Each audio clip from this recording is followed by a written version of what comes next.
এমন অজ্ঞাহুতের বউ আনছি হিতি কাম গাছ ব্যাগাইন থুই সারাদিনকাল মোবাইল টিপে আর লাগা বিদেশ গেছে হেতার একখানা শান্তিতে চাকরি এনে করতে দেন না।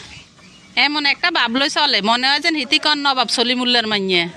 ইরে বৌমা তুই সারাদিন কাম গাছ তুই কি এর কথা কসেকে? তোর মা এসে হরে কথা গো মন রাখি। ঠিক আছে মা গিয়া কয় হুনো আর নিজের খেয়াল রাখিও। সারাদিনে রাইতে যদি তোরা একে মোবাইলে কথা কস তুই কাম গাইন করব কনে ঘরের? মা আনের হুতে না খালি সারাদিন ফোন দে, ফোন রিসিভ না করলে আরো উল্টে আনলগে সিল্লি করে। ওইসে ওইসে আরে আর বুঝান লাগতো না। তোরা কথা কইলে তোকে হেড বইব, আয় কিন্তু খাওয়ান চা আর হেড বইতো না।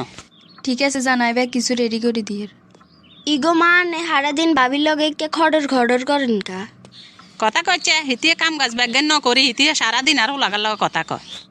বাইয়ে জন বিদেশ রয়েছে বাইয়ের লগে কথা কইতো না কার লগে কথা কইব? আর হিগে কথা কইলে অত ঘরের কাজ কাম ব্যাগেন হিগে করে আর এক গেলা সানি হুড়াইতো দে না। চুপ কর, তুই আইছে তোর বাইর দালালি করি বেললাই। ইগো মা হাসা কথা কইলে বুঝি দালালি হয়ে যায়। তোরা যতই ফকলস কোনো লাভ হইতো না, একখানা বেশ কম দেখলে হিতির গোষ্ঠী সহ আড়িয়ে এলাম। আনে যে বাবির বাপ মারে কে গালি দে নাই কিন্তু বাইয়ে ফোন দিলে কই দিমু। মানুষের মাইয়ারা মার পক্ষ ওই কথা কয়, অন তুই যে তোর বাবির পক্ষ লই কথা কস। ফক্ক আর বি ফক্ক কিয়া আর শ্বশুরেরা যদি আর নেগরে গালি দেয় কি চুপ করি বই থামুনি। আমা আইয়েন আন্নে গোল্লাই ডাইনিং টেবিলে ভাত তরকারি রেডি করে রেখেছি, তাড়াতাড়ি আইয়েন। ওই সে উদারি করি কন লাগতো না, যা আই আইয়ের। আনে বাবির লগে একখানা সুন্দর করে কথা কইতেন হারেন নাই কে হালাই চরে কথা কনকা মনে হয় জানি এর কোনো দামে নাই। বাবির রাতের রান্না বাড়া ব্যাগেনে তো ঠিক মতন খারেন। বৌমা আঙ্গ বেগুনের খানা হয়ে গেলে তারপরে তুই খাইস। ঠিক আছে আমা আর খানা লই আনেরা চিন্তা করুন লাগতো না। ইগো মা ভাবি আঙ্গ লগে বই সাইডগে খাইয়ে লাগ না। কথা কইছে আঙ্গ আমলো আমরা হরির লগে ভাত খাইতাম হারি ন, হেতারা খাই দে উড়ি গেছে আর হিয়ের হরে কাঁচ এনে গাইন আমরা খাইছি। কোনদিন থাকলে খাইতাম, নইলে মাঝে মাঝে উপাইও থাকতাম। আনে গো যাব না ছিল অভাবের, আনে যদি হিয়েন ধরে বইতেন তাহলে কি আর হইব নি? আল্লাহ জানে আর হরিগে কিরকম হয়। যদি আনের মতো হয় তাইলে তো আর শেষ। আরে মিম তোরে আমরা চাই চিন্তি বিয়ে দিমু, তুই গেলে চিন্তা করিচ্ছে।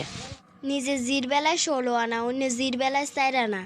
কি রে গুনগুনে তুই কি করি? না গো আনেরে নয় একটা কথা মনুষ্যারি। কি সে তোমার ফোন দিলে তুমি ফোন রিসিভ করো না কা? এই ঘরে একটু কাজ কাম করছি, এটার লাই ফোন দিতাম হারি ন। কি অবস্থা আর কন, ভালো আছেননি? ভালো আর কেন থাকতাম, ডিউটি শেষ করি তোমার ফোন দিই, তুমি তাই ফোন ধরো না। আমরা বিদেশের মাটিতে কত কষ্ট করি সময় বাইর করি বাড়িতে একটু কথা কই পেলাই, তোমরা বোঝো নি এখান। যদি এটা বুঝতে শত কামের ফাঁকে ও দৌড়িয়াই ফোনটা ধরতে।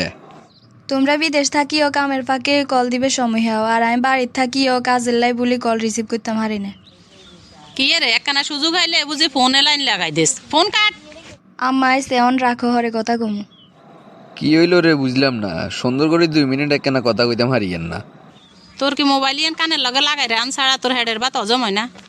মা আই কি তামানের হুতে না খালি ফোন দে, ফোন না ধরলে উল্টা আরো আর লগে সিল্লি করে। ফোন ধরলে আনের রাগ হয়ে যায়, আর ফোন না ধরলে আনের হুতে রাগ হয়ে যায়। আই কনমুই যেতাম কন না। তুই নিজে ফোন দিয়া সরল সোজা লাগার বদনামি বাড়া আরি। হাতে বিদেশ গেছে কদ্দুর কাম কাজ করবো, কাম কাজ করে টিয়া হইসে রুজি করবো, অন তোর লাই কি হারেননি? সারাদিন যদি মোবাইল ইয়ান কানের লগে থায় তো এবার টিয়া রুজি করবো কতক্ষণে, চাকরি করবো কতক্ষণে? ঠিক আছে আম্মা আই আর কথাই কইতাম না।